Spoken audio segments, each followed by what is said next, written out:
आप रिवीजन करते हो, जब आप रिवीजन करते हो, रिवीजन, जब आप रिवीजन करते हो, सपोज करो आप जैसे मान लीजिए अभी हम मान लो हमेशा रिवीजन कैसे स्टार्ट करो, स्टार्ट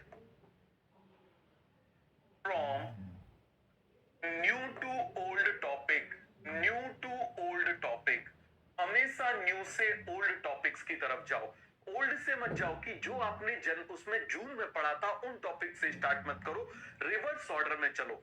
समझ में आ गया? हमेशा उसका बेनिफिट होगा, आप जैसे जैसे पीछे जाते जाओगे आप अपने ब्रेन में डीप जाते जाओगे, आपको इंफॉर्मेशन अपने आप आती जाएगी। समझ में आ गया? पहली चीज। दूसरी चीज आपको क्या करना है, quick revision. First revision is very quick, first revision is very quick, first revision is very quick revision, is very quick revision. Clear हो गया? इज वेरी क्विक रिवीजन, बहुत ही क्विक रिवीजन होना चाहिए। तभी कोई बात समझ में आ गई? कैसा रिवीजन होना चाहिए? बहुत ही ज्यादा क्विक रिवीजन होना चाहिए।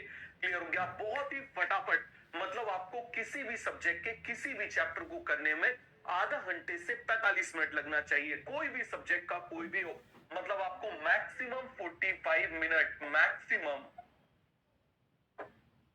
45 minutes to cover any chapter।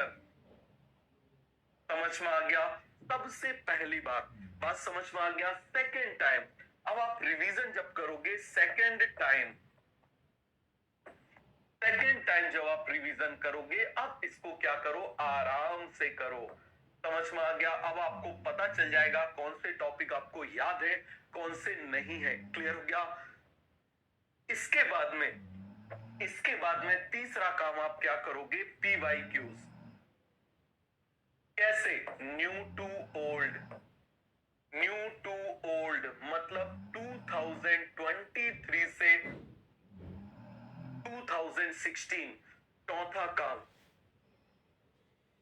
Mark these question, mark these topics in NCERT। याद रखना 80% कॉन्सेप्ट रिपीट होते हैं, चाहे दुनिया का कोई भी एग्जाम क्यों ना हो। सभी को बात अच्छे से समझ में आ गई? तो मैंने आपको सारी चीजें बता दी है।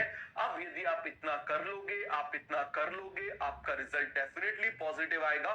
बाकी इसके अलावा मैं आपको कुछ भी नहीं कहूंगा। समझ में आ गया?